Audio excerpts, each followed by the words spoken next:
Hey guys, how's it going? So today we're going to be switching out the high-low beam bulbs on a F150.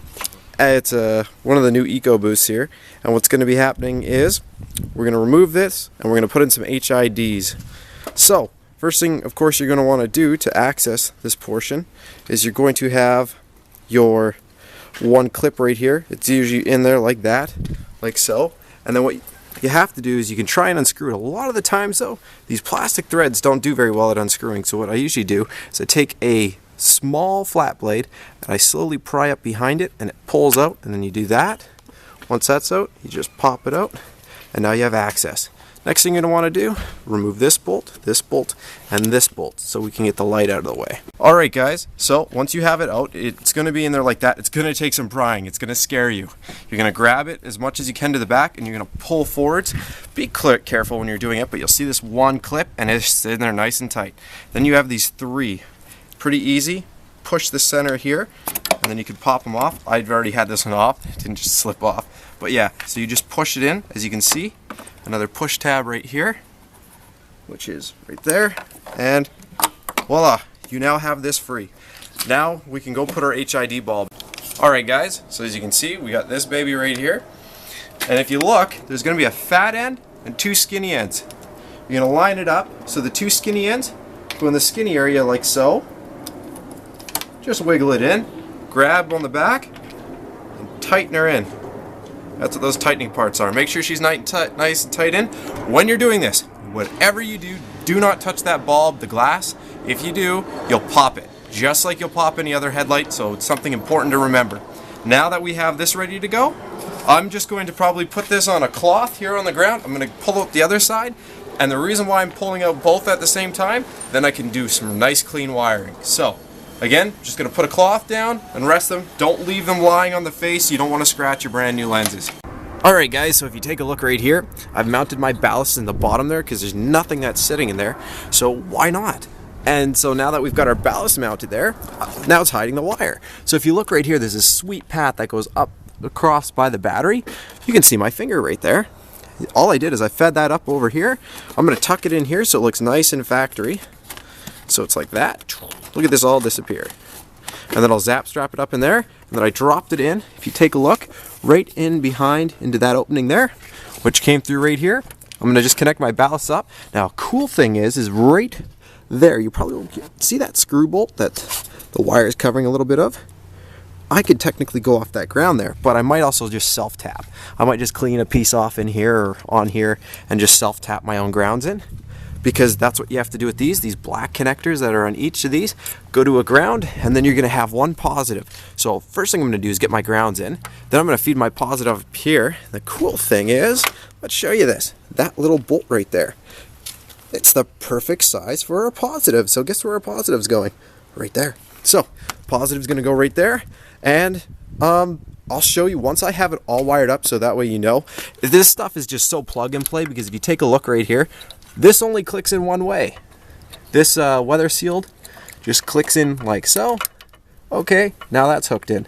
Now I go to the other side to do the same. These two are going to go to our headlight bulb, and this is our positive here. This has to plug into one of our headlight switches. You'll notice that one side has it, one side doesn't, because it only needs to read the factory computer from one of them. So you only need one of them so it can detect the auto lighting and stuff like that. So we've got that here. We've got also this relay pack. I'm going to tie this up somewhere in here so that way it's up and out of our way, because I don't want our relay pack just sitting around. Maybe I'll do it right there. I've just got to see where I can tie it in, and it's not going to be affecting our headlight, where our headlight sits. So wait until I got this all wired up and I'll show you the finals. Alright guys, so if you take a look back under here, I wanted to keep this nice and stock in there. So you'll see there it is. Now what I did is I cut this into a half moon and just loosened the bolt, put it on, tightened her on. All good, dud. Positives in. Have the fuse under there to keep water off of it. Boom, that's hidden. Come down here. I clean this up. Next thing to do, if you want to, is throw a little bit of dielectric grease on here. Keeps corrosion away. The reason why you see all that blue is because of SOS. I used an SOS pad to clean it like I usually do. And then right here, we have, of course, our two lights that are going to plug into from factory. And then down here is our new factory bulbs, and this, which I believe have to plug into the bulb too. So when we go to push this in, I'll make sure this is all good. I'm going to make sure this all flexes, so that way it all flexes back when I put in our new light. And well, it's just a miracle on the other side too. It's a mirror image. All I did is I put it just like that again, and then I just have the bulb wire right here, and I have this one right here. And this one, of course, doesn't need to plug in because the ballasts only need one of, or well, you're going to have to plug in the 2 stock connectors, but the one that used to go into the headlight, which was this one, with this ballast kit or wiring harness only needs one of them plugged in. So best thing to do is, if you want to, take a bag, throw it over the old one, and then just, you know, seal it up so that way no water gets in there. Keep it living nice and long and keep it from corroding. And then I just threw a couple zap strats as strain relievers. So like this, I'm going to zap strap up over here. Make sure you curl them to the back so they don't get caught on the headlight. Once I get the bulbs in, I'm going to fire it up and I'll show you how they look.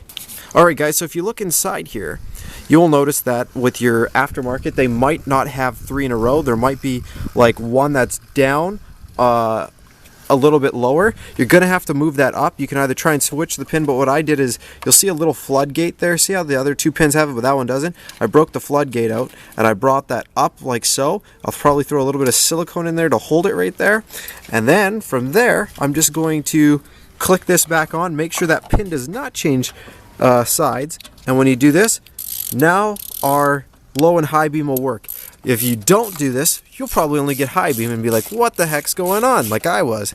But then I, you know, did a little bit of research, and so you do have to change that pin out so that way you get low and high beam. Okay, so now we're just going to hook up the rest of our ballast and we'll get our light back in. Alright guys, so this is what your stock one looked like, right? Nice, yellow, meh. You come over here, and with a white truck, look how good that looks. So that's it. Now another thing you can do is, some people are totally against, you know, putting them in this kind of housing, the HIDs. That's why we went with a lower one. I'd suggest maybe 4, maximum 6. Don't put like an 8K in here. That'll be ridiculous. Or, you know, a 12. And then of course what you can also do is you can actually get a housing with a projection lens. So you can always look at those too on eBay and stuff. But other than that, I hope this video helped you out with wiring up your HIDs. Like I said, I like to keep things clean. As it looks factory and it looks great. And as of course, you'll just have to make sure you play with that pin out like I showed you, and after that everything works great. So thanks again for watching. Press the like button if it helped you out, and of course subscribe for more videos.